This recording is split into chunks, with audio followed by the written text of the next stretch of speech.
Hello and welcome students, study roof में आपका स्वागत है।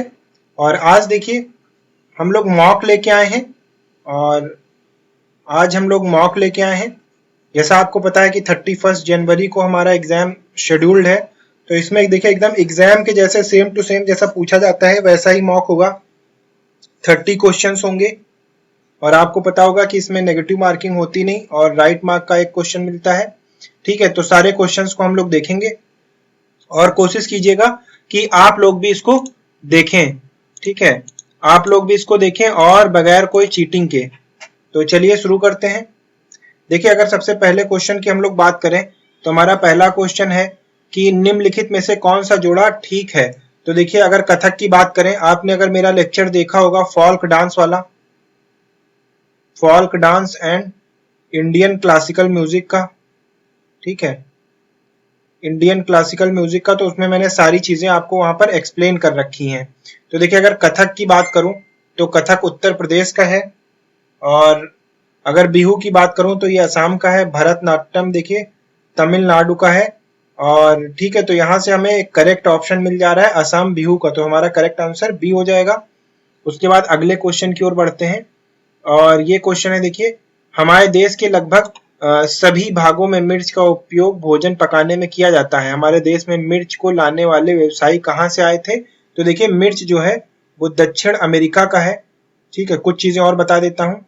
देखिए, जैसे मिर्च हो गई, ठीक है, जैसे मिर्च है आपकी, आलू है, ठीक है, आलू हो गया, और ये सारी जो चीजें हैं ये हमें कहा दक्षिण अमेरिका से आई हैं।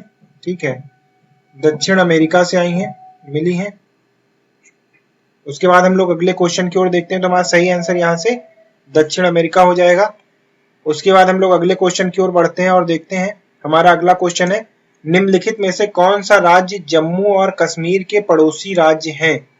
तो देखिए, अगर उत्तराखंड की बात करूं तो उत्तराखंड तो देखिए हिमाचल का है, ठीक है, और राजस्थान तो हो ही नहीं सकता, तो ये ऑप्शन नहीं हो सकता।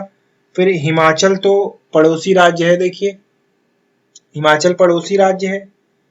हिमाचल प्रदेश और पंजाब ये दोनों पड़ोसी राज्य हैं। तो यहाँ से देखा जाए तो अगर हिमाचल और पंजाब को देखा जाए तो ये हमारा करेक्ट आंसर हो जाएगा। ठीक है, देखिए हिमाचल और हिमाचल अगर हम लोग मैप में देखें तो देखिए मैप में अगर हम लोग देखें तो अगर ऐसे हम लोग मैप में देखते हैं तो देखिए जो जम्मू कश्मीर का हिस्सा वो यहाँ तक खत्म हो जाता है, और यहाँ से देखिए ये पंजाब का हिस्सा ऐसे जाता है, और ये वाला जो हिस्सा है तो ये हमारा हिमाचल प्रदेश का है। ठीक है, ये हमारा हिमाचल प्रदेश, और अगर इस वाले हिस्से की बात करूं तो ये हमारा पंजाब का हिस्सा है। ठीक है, और अगर इसकी बात करूं तो ये हमारा लद्दाख है। ठीक है, ये हमारा लद्दाख हो गया, और अगर इसकी बात करूं तो ये जम्मू एंड कश्मीर हो गया हमारा। ठीक है, तो यहां से चीजों को देख लीजिएगा और उसके बाद अगले क्वेश्चन की ओर बढ़ते हैं हम लोग। और हमारा अगला क्वेश्चन है कि पर्यावरण अध्ययन के पाठ्यक्रम जिसे 6 उपविषय के चतुर्दिक निर्मित किया गया है में पौध और पशु को जानबूझकर परिवार और मित्र उपविषयों के अंतर्गत सम्मिलित किया गया। इसके लिए निम्नलिखित में से एक कारण को छोड़कर सभी शेष कारण हो सकते हैं, वह एक कारण कौन सा है। इसमें हमें वह कारण बताना है जिसको सम्मिलित नहीं किया गया। ठीक है, वो कारण हमें बताना है। तो देखिए, इस बात को उभारना कि किस प्रकार कुछ समुदायों के जीवन और जीविकाएं विशेष पशुओं या पौधों से घनिष्ठ रूप से जुड़ी हुई है। जी हाँ, ये बिल्कुल है, ये सम्मिलित है। ठीक है, इसको इंक्लूड किया गया है। उसके बाद अगला क्वेश्चन, अगला ऑप्शन देखते हैं, विद्यार्थियों को विज्ञान के दृष्टिकोण से पौधों और पशुओं को समझाने में सक्षम बनाना। तो देखिए, ये वाला जो है ये सम्मिलित नहीं किया गया है। और सामाजिक और सांस्कृतिक संदर्भ में पौधों और पशुओं के स्थान निर्मित करने में विद्यार्थियों को सहायता करना, जी हाँ, इसे भी इंक्लूड किया गया है। उसके बाद इस बात को उभारना कि किस प्रकार मनुष्य एक दूसरे से घनिष्ठ संबंधों को साझा करता है, ये भी। तो हमारे यहाँ से जो नहीं सम्मिलित किया गया है, तो देखिए ये वाला जो ऑप्शन है ये हमारा नहीं सम्मिलित किया गया है। ठीक है, ये वाला ऑप्शन हमारा नहीं सम्मिलित किया गया है, ये हमारा सही हो जाएगा। उसके बाद अगले क्वेश्चन की ओर बढ़ते हैं और देखते हैं कि शिक्षार्थियों को आकलन करते समय पर्यावरण अध्ययन की शिक्षिका को निम्नलिखित में से क्या नहीं करना चाहिए। तो देखिए, बच्चों के कार्य से संबंधित गुणात्मक उल्लेख करना चाहिए, बिल्कुल। क्वालिटेटिव एनालिसिस करनी चाहिए, ठीक है, क्वालिटेटिव एनालिसिस की यहाँ पर बात की गई है, तो ये बिल्कुल करना चाहिए। उसके बाद बच्चों के पूर्व आकलन के साथ तुलना करना चाहिए, बिल्कुल। प्रोग्रेस रिपोर्ट जिसे हम लोग कहते हैं कि प्रोग्रेस देखना चाहिए, जो हमारे पास्ट के रिजल्ट हैं उसको प्रेजेंट के रिजल्ट से मिला के देखते हैं, ठीक है, तो ये भी बिल्कुल होना चाहिए। शिक्षार्थियों को सीखने की क्षमताओं को ध्यान में रखकर सूचना दर्ज करना चाहिए, बिल्कुल, ये भी है। तो क्या नहीं करना चाहिए, तो देखिए चौथा विकल्प है बच्चों के कार्य के केवल कुछ पक्षों पर ध्यान देना चाहिए। जी नहीं, कुछ पक्षों पर नहीं, जबकि सभी पक्षों पर ध्यान देना चाहिए, ठीक है। तो ये ऑप्शन हमारा सही हो जाएगा, इसको नहीं सम्मिलित किया, इसको नहीं देखना है। उसके बाद नीचे दिए गए खेती के विवरण को पढ़िए और ढंग से समझिए, ठीक है। तो इसमें देख लेते हैं क्या है। तो देखिए, एक फसल को काटने के पश्चात खेत को कुछ वर्ष के लिए खाली छोड़ दिया जाता है, उसमें कुछ भी नहीं उगाया जाता है। इस भूमि में बांस या अन्य खरपतवार जो भी उग आता है उन्हें उखाड़ा नहीं जाता, काट कर जला दिया जाता है, ठीक है। ये ऑप्शन याद रखिएगा, जला दिया जाता है, खाली छोड़ दिया जाता है, कुछ कीवर्ड्स हैं। यह राख भूमि को उर्वरक बनाती है। जब यह भूमि खेती के लिए तैयार हो जाती तब उसे हल्का सा खोद दिया जाता है, भूमि को जोता नहीं जाता, उस पर बीज छिड़क दिए जाते हैं, ठीक है। तो देखिए, जोता नहीं जाता, ये कुछ कीवर्ड हैं। तो यहाँ से अगर सिंचाई, ये भी नहीं होगा, ये भी नहीं होगा और ये भी नहीं होगा। झूम खेती की अगर बात करें तो ये देखिए, ज्यादातर पूर्वोत्तर भारत में प्रैक्टिस की जाती है। और यहाँ पर देख लीजिए, पूर्वोत्तर भारत में इसमें क्या होता है, इसमें जुताई नहीं होती, ठीक है, और इसमें खेत को 2 या 3 साल के लिए परती छोड़ दिया जाता है, खाली छोड़ दिया जाता है। टू गेन फर्टिलिटी, ठीक है, टू गेन फर्टिलिटी यानी उर्वरक क्षमता है उसको वापस पाने के लिए खाली छोड़ दिया जाता है। और देखिए, इसमें जला दिया जाता है, जलाया जाता है, ठीक है। तो ये सारी हमारी झूम खेती की हैं, ठीक है। तो ये सारी चीजें हमारी झूम खेती की हैं। उसके बाद 7th क्वेश्चन की ओर जाते हैं और देखते हैं अपना 7th क्वेश्चन। कक्षा 4 की एक शिक्षिका शिक्षार्थी से कहती है कि वह अपने कार्य पत्रक, अवलोकन रिपोर्ट और सत्र में एकत्र की गई सामग्री को एक फोल्डर में डाल दें। इन फोल्डरों को क्या कहा जा सकता है, ठीक है, ये पूछा गया है। तो देखिए, इनको क्या कहा जाएगा, इनको परियोजना कार्य कहा जाएगा, ठीक है, या दत्त कार्य कहा जाएगा, या पोर्टफोलियो कहा जाएगा, या घटना वृत्तांत अभिलेख कहा जाएगा, क्या कहा जाएगा, ठीक है। तो इस पर चर्चा करना है हमें, क्या कहा जाएगा। तो देखिए, पोर्टफोलियो का मतलब होता है एक तरीके से टास्क से संबंधित, टास्क रिलेटेड, ठीक है, टास्क रिलेटेड, ठीक है। तो यही हमारा आंसर हो जाएगा, क्योंकि इसमें जो भी हमारे टास्क हैं, जैसे कि हमारा रिपोर्ट कार्ड हो गया, ठीक है, रिपोर्ट कार्ड या डेली एक्टिविटी कार्ड, ठीक है, डेली एक्टिविटी कार्ड, यह हमारा रिजल्ट हो गया, ठीक है, ये हमारा टाइम टेबल हो गया। तो ये सारी चीजें हम लोग कहाँ रखते हैं, ये सारी चीजें हमारी पोर्टफोलियो कार्ड से रिलेटेड हैं, तो हमारा ये पोर्टफोलियो कार्ड सही आंसर हो जाएगा। उसके बाद अगले क्वेश्चन की ओर बढ़ते हैं। पर्यावरण अध्ययन के शिक्षण अधिगम में सर्वेक्षण का उद्देश्य क्या है, ठीक है, ये हमें बताना है कि हमारा सर्वेक्षण का उद्देश्य क्या है। तो देखिए, समुदाय के साथ अन्य क्रिया का अवसर प्रदान करना, जी हाँ, ये हमारा उद्देश्य है। बच्चों को विभिन्न लोगों के प्रति संवेदनशील बनाना, जी हाँ, बिल्कुल, संवेदनशील बनाना हमारा उद्देश्य है। सूचना को प्रत्यक्ष प्राप्त करने का अवसर प्रदान करना, जी हाँ, बिल्कुल, और आकलन के एक अवसर के रूप में इसका प्रयोग करना। तो यहाँ पर देखिए, ए बी सी डी सारे ऑप्शन हमारे सही हो जाएंगे। तो यहाँ से जो हमारा सही आंसर हो जाएगा वो हो जाएगा ए बी सी डी, ठीक है। उसके बाद अगले क्वेश्चन की ओर बढ़ते हैं।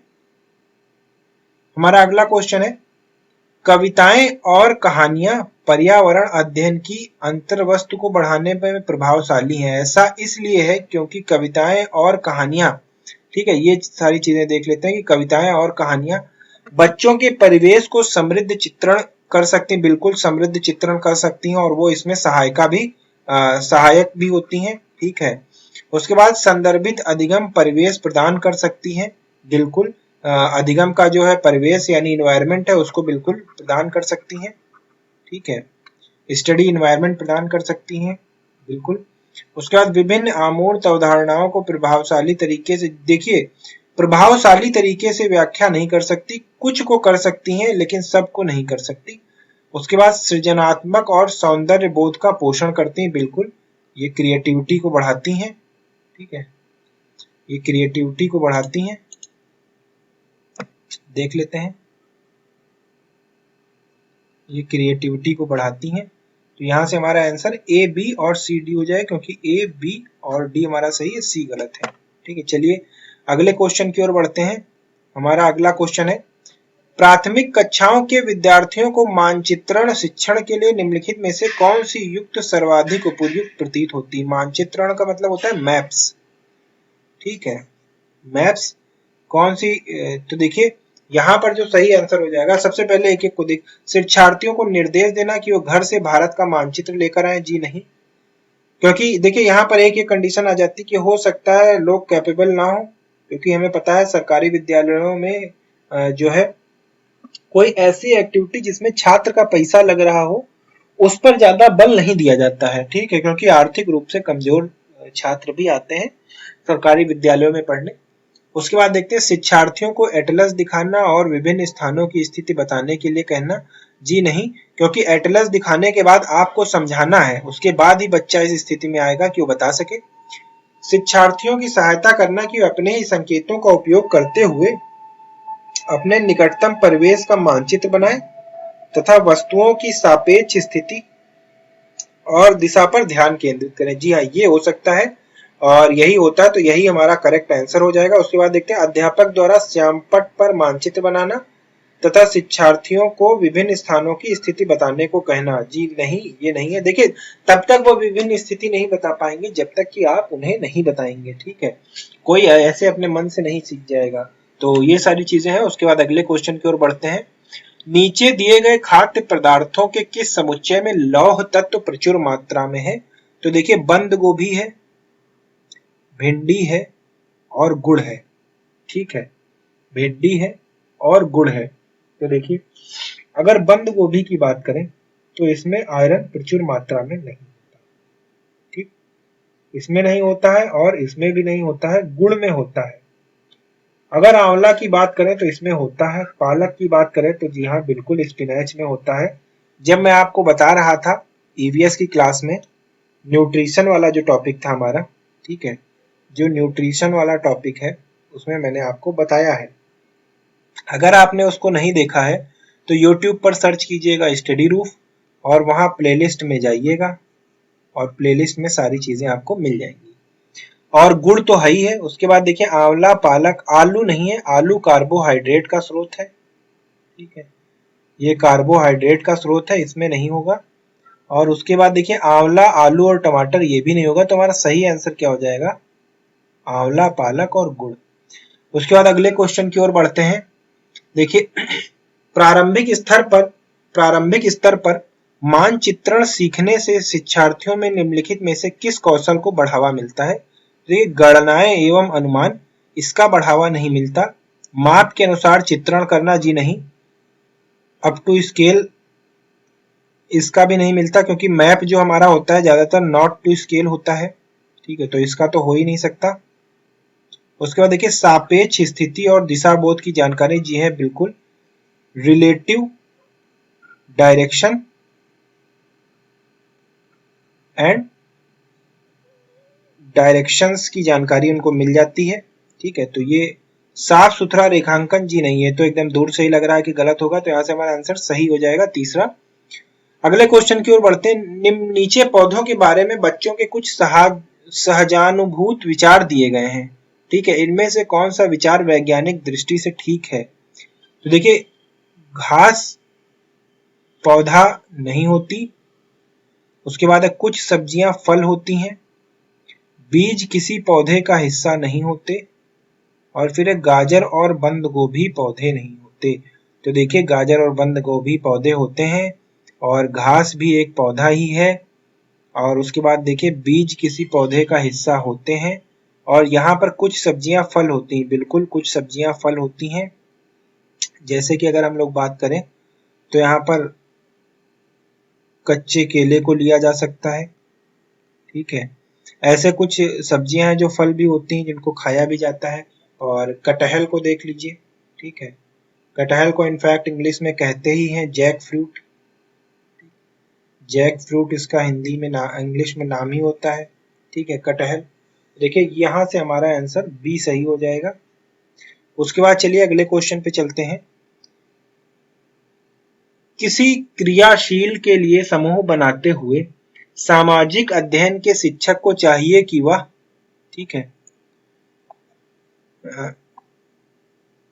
किसी क्रियाकलाप के लिए समूह बनाते हुए सामाजिक अध्ययन के शिक्षक को चाहिए कि वह सभी प्रतिभागियों की सहभागिता और सहयोग सुनिश्चित करे। सुनिश्चित करे कि लड़के लड़कियों के समूह अलग अलग हैं, जी नहीं। उनके अंकों के अनुसार समूह बनाए, ये भी नहीं। इक्वलिटी को दर्शाना है यहाँ पर, देखिए हमें केवल 2 समूह बनाए और प्रत्येक में बहुत सारे, जी नहीं। मतलब विद्यार्थियों की संख्या को कम रखनी है, ठीक है, और समूह बनाने। तो यहाँ से देखिए सभी प्रतिभागियों की सहभागिता और सहयोग सुनिश्चित करें, क्योंकि सभी का कॉपरेशन चाहिए, ठीक है। ऑल मस्ट पार्टिसिपेट, ये इनका गोल होता है, ऑल मस्ट पार्टिसिपेट। चलिए अगले क्वेश्चन की ओर बढ़ते हैं। और देखिए शिक्षक को इन उत्तरों का सामना किस प्रकार करना चाहिए। उनके विचारों तक पुनः पहुंचने के लिए एक चर्चा प्रारंभ करें। बच्चों की वो बता दें कि वो गलत है। देखिए ये तो हो ही नहीं सकता, ठीक है, ये नेगेटिव सेंटेंस आ जाता है, तो ये तो नेगेटिव तो देखिए लेके ही नहीं चलना है। जल चक्र का एक मानक चार्ट प्रदर्शित करें, जी नहीं। वाष्पीकरण की परिभाषा दे और बच्चों को उसे, देखिए रटने के लिए कुछ नहीं करना है, यहाँ पर हमें क्रिएटिविटी को बढ़ावा देना है, ठीक है, क्रिएटिविटी को बढ़ावा देना है। तो यहाँ पर हमारा जो सही आंसर हो जाएगा वो हो जाएगा 1, बच्चों तक पुनः पहुंचने के लिए चर्चा प्रारंभ करें। चलिए उसके बाद अगले क्वेश्चन की ओर बढ़ते हैं और देखते हैं हमारा अगला क्वेश्चन। प्राथमिक स्तर पर पर्यावरण अध्ययन की पाठ्य पुस्तक में निम्नलिखित में से कौन सी विशेषता नहीं होनी चाहिए। यह प्राकृतिक और सामाजिक सांस्कृतिक परिवेश को एकीकृत तरीके से प्रस्तुत करती है। यह शिक्षार्थियों को वैविध्यपूर्ण पृष्ठभूमि को जरूरतों को पूरा करती है, ठीक है। यहाँ पर लेना है कौन सी विशेषता नहीं लेनी है, तो ये भी होनी चाहिए और ये भी होनी चाहिए। यह वास्तविक कहानियों और घटनाओं को शामिल करती, बिल्कुल रियलिटी से उसको कनेक्ट कर पाना चाहिए, ठीक है, रियलिटी से कनेक्ट होना चाहिए। उसके बाद यह परिभाषाओं और अमूर्त अवधारणाओं की व्याख्या करने पर ध्यान केंद्रित करती है, तो ये होना चाहिए हमारा सही आंसर, ठीक है। अवधारणाओं पर नहीं, ये रियलिटी पर होना चाहिए, ठीक है।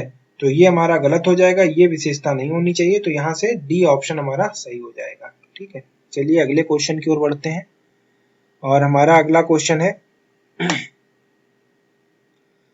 पर्यावरण अध्ययन की एक शिक्षिका निम्नलिखित में से किन कारणों से अपनी कक्षा का प्रारंभ कुछ मुख्य प्रश्न पूछते हुए करती है। शिक्षार्थियों का चिंतन सीमित किया जा सके, ठीक है, शिक्षार्थियों का चिंतन उद्दीप्त किया जा सके, प्रश्न शिक्षार्थियों में उत्सुकता जगाते हैं, यह प्रश्न प्रकरण को संदर्भ परक बनाने में मदद करते हैं। तो देखिए चिंतन तो पहले से ही उनमें उद्दीप्त रहता है, ठीक है, और उत्सुकता नहीं बढ़ाई जाती। देखिए एक्चुअली होता है कि किसी टॉपिक को स्टार्ट करने से पहले एक एनवायरनमेंट बता दिया जाता है कि इसी के बीच आपको सोचना है, ठीक है। तो जब वो क्वेश्चन पहले पूछे जाते हैं तो एक तरीके से दायरा बना देते हैं कि हाँ इस दायरे के भीतर आपको सोचना है, ठीक है, दायरा सोचने का बना देते हैं कि इसके भीतर आपको सोचना है, या क्वेश्चन जो भी हमारा हमने पूछा है वो इसी के आसपास रिवॉल्व करेगा। तो यहाँ से जो सही आंसर है वो ए हो जाएगा, शिक्षार्थियों का चिंतन सीमित किया जा सके। उसके बाद देखिए अगला क्वेश्चन है वाष्पीकरण विषय पर बच्चों की विविध सोच का आकलन करने के लिए निम्नलिखित में से कौन सा प्रश्न एक नमूना हो सकता है, ठीक है। तो देखिए जलचक्र का आरेख बनाइए, देखिए वाटर साइकिल, इसमें कहा गया वाटर साइकिल का डायग्राम, तो इससे काम नहीं चलेगा क्योंकि हमें सोच को जो है विविध सोच को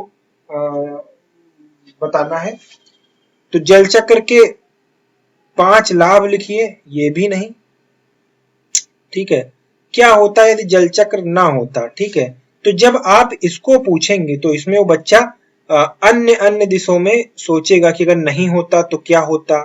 ठीक है, तो उसको उससे प्रभाव भी पता चलेंगे कि जल चक्र होने के क्या प्रभाव हैं। ठीक है, और उसमें देखिए एडवांटेज भी पता चलेंगे। ठीक है, और साइकिल भी पता चलेगी, हर एक चीज से पता चलेगा। तो ये हमारा सी ऑप्शन हो जाएगा। उसके बाद आगे बढ़ते हैं। निम्नलिखित में से कौन सी विशेषता बरगद के पेड़ की जड़ों की नहीं है? देखिए मैंने आपको ये जब मैं पढ़ा रहा था, आपको प्लेलिस्ट में आप जाएंगे तो आपको वहां पर सारी चीजें मिल जाएंगी। ठीक है, जब मैं शेल्टर्स को पढ़ा रहा था तो वहां पर मैंने आपको बरगद के पेड़ के बारे में विशेषता बताई थी। आप प्लेलिस्ट में जाएंगे, प्लेलिस्ट में सारे वीडियोस पड़े हुए हैं ईवीएस के। ठीक है, वहां पे आप देख सकते हैं। तो देखिए जड़ें खंभों की तरह पेड़ को सहायता प्रदान करती, बिल्कुल सही। जड़ें शाखाओं को नीचे, बिल्कुल सही। इसमें जमीन के भीतर जड़ें होती हैं, जी हाँ। और जड़ें भोजन का भंडारण नहीं करती हैं। ठीक है, जड़ें भोजन का भंडारण नहीं करती, ये हमारा सही जवाब हो जाएगा। फिर अगले क्वेश्चन की ओर बढ़ते हैं। कांसा यानी कि ब्रॉन्ज, ठीक है, इसका मतलब है ब्रॉन्ज। निम्नलिखित कथनों का अध्ययन कीजिए। यह एल्युमिनियम, आयरन और कॉपर जैसा ही एक तत्व है। ठीक है, एल्युमिनियम आयरन जैसा ही एक तत्व है। तो देखिए ये जो ब्रॉन्ज है ये एक्चुअली तत्व नहीं है, ये है अलॉय। ठीक है, जिसको हम लोग कहते हैं मिश्र धातु। ठीक, तो तत्व नहीं है, यह मिश्र धातु है। और उसके बाद इसे भट्टी में कॉपर और टिन को पिघलाकर बनाया जाता है, बिल्कुल। कॉपर प्लस टिन का यह अलॉय है।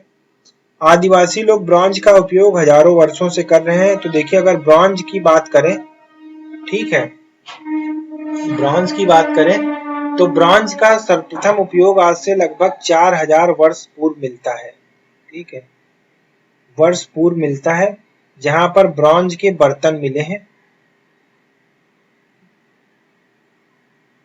ब्रॉन्ज के बर्तन मिले हैं।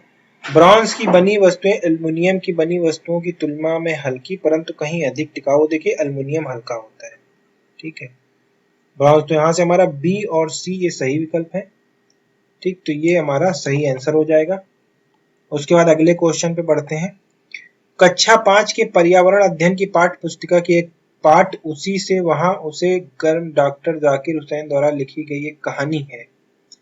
बच्चों के लिए ऐसी कई कहानियां लिखी हैं। अपनी मृत्यु के समय वो कौन थे? तो देखिए अगर हम लोग बात करें डॉक्टर जाकिर हुसैन की, तो ये भारत के राष्ट्रपति थे। ठीक है, राष्ट्रपति थे जिनकी पद पर रहते हुए मृत्यु हो गई थी।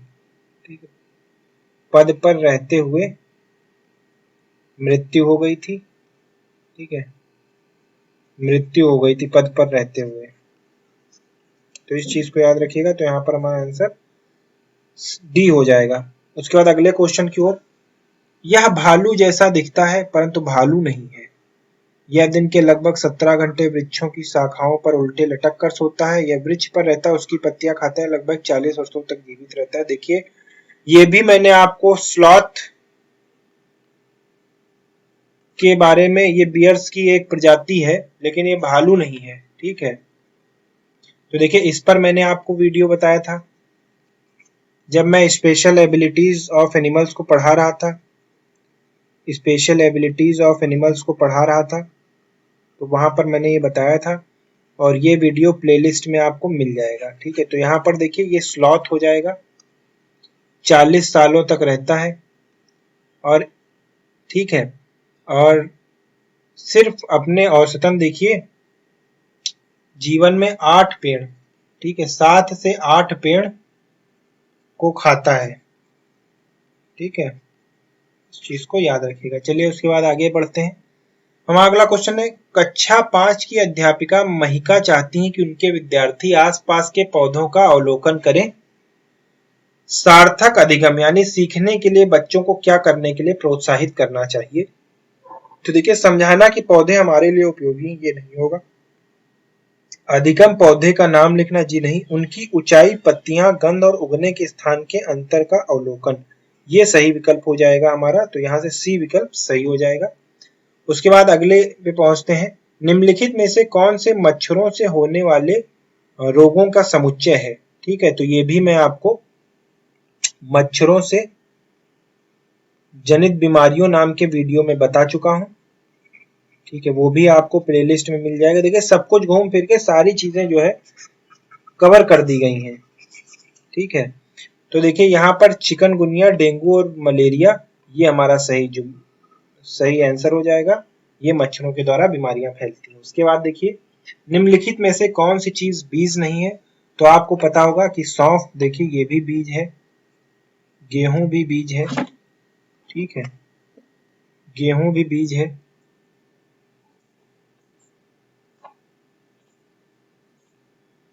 गेहूं की अगर बात करें तो गेहूं भी बीज है, काली मिर्च भी बीज है। ठीक है, और साबूदाना की बात करें तो ये बीज नहीं है, तो ये नहीं है, ये चीज याद रखिएगा। और यहाँ पर कंफ्यूज मत होइएगा, जो लौंग है देखिए, लौंग ये फूल है। ठीक है, तो इन सारी चीजों को याद रखिएगा। उसके बाद अगले क्वेश्चन पे बढ़ते हैं। रीना आम पसंद करती है, वह इन्हें जोड़ के लिए संरक्षित करना चाहती है। निम्नलिखित में से कौन सा तरीका संरक्षण के लिए सर्वाधिक उपयुक्त है? ठीक है, ये हमारा क्वेश्चन है। जूस तैयार करना और वायुरोधी डिब्बे में संचित करना। देखिए बहुत हद से 1 हफ्ता या 2 हफ्ते ही सिर्फ ये संचित कर पाएंगी। प्लास्टिक के थैले में रखना, जी नहीं, ये तो 4 दिन में ही खराब हो जाएगा। रेफ्रिजरेटर में संचित करना, इसकी भी एक सीमित अवधि है। ठीक है, बहुत हद हो गया तो 15 दिन 20 दिन ये रख पाएंगी। उसके बाद अचार और आम पापड़ बनाना, तो देखिए अचार वाला ये सही हो जाएगा। ठीक है, क्योंकि ये नहीं खराब होते। अगर अचार की बात करें तो देखिए अचार क्यों खराब नहीं होते? क्योंकि ऑक्सीडाइज नहीं होने देते। ठीक है, ऑक्सीडाइज नहीं होने देते हैं तत्व को। ठीक है, और कोई चीज खराब तभी होता है जब ऑक्सीडाइज होता है। ठीक है, ऑक्सीजन के संपर्क में, इस चीज को याद रखिएगा। उसके बाद अगले क्वेश्चन की ओर बढ़ते हैं। पर्यावरण अध्ययन के शिक्षण से उन प्रक्रिया आधारित कौशलों को बढ़ावा दिया जाना चाहिए जो पूछताछ पर आधारित प्रत्यक्ष अनुभवों के केंद्र बिंदु है। निम्नलिखित में से कौन सा एक ऐसा कौशल नहीं है? तो देखिए निर्धारण है, निष्कर्ष निकालना नहीं है, अवलोकन भी नहीं है और पूर्व निर्माण भी नहीं है। ठीक है, अगले क्वेश्चन की ओर बढ़ते हैं और हमारा अगला क्वेश्चन है, देखिए बच्चों के द्वारा सब्जी बाजार से इकट्ठी की गई निम्नलिखित सामग्री में से उन्हें पहचानिए। ठीक है, ये हमारा क्वेश्चन है। और यहाँ पर देखिए आलू है, टमाटर, नाशपाती, चीकू, भिंडी, करेला, प्याज, खीरा। तो जिसके भीतर बीज होते हैं वो पूछा गया है। तो देखिए टमाटर के भीतर बीज होता है, नाशपाती के भीतर बीज होता है, चीकू है, भिंडी है, करेला और खीरे के बीज होता है। तो यहाँ से हमारा आंसर डी विकल्प हो जाएगा। उसके बाद देखिए 29वां क्वेश्चन। कावा पेड़ की ऊंची डाल पर अपना घोंसला बनाता है। इस घोंसले को बनाने में कई प्रकार की चीजें, यहाँ तक कि लकड़ी की शाखाएं और लोहे के तार भी होते हैं। एक चालाक पक्षी भी है जो अपना घोंसला नहीं बनाता है, कावे के घोंसले में अंडा देता है। बेचारा कावा अपने अंडों के साथ इन अंडों को भी सेता है। या पक्षी कौन सा है? तो देखिए ये भी मैं आपको बता चुका हूँ बर्ड्स वाले अपने वीडियो में। अगर आपने नहीं देखा तो वो भी आपको प्लेलिस्ट में मिल जाएगा। सारी चीजें हमने कवर करा दी ईवीएस की। ठीक है, प्लेलिस्ट में सब आपको मिल जाएगा, A to Z आपको मिल जाएगा। तो ये देखिए ये कोयल होती है, वहां पर डिस्कस कर चुके हैं हम लोग। उसके बाद एक कावा पेड़ की, ये सारी चीजें तो हो गई हैं। ठीक है, ये सारी चीजें हो गई हैं और ये हमारे आज के वीडियोस थे और आज का क्वेश्चन था हमारा। अगर आपको देखिए सारी चीजें A to Z हमने अपने ईवीएस के लेक्चर में कवर कर दी हैं। ठीक है, ईवीएस के टॉपिक में, और ये प्लेलिस्ट में पड़ा हुआ है। आज से हम लोग मॉक टेस्ट शुरू कर रहे हैं। ठीक है, अगर आपको वीडियो पसंद आता है तो हमारे वीडियो को लाइक करें और चैनल को सब्सक्राइब करें। Thank you for watching.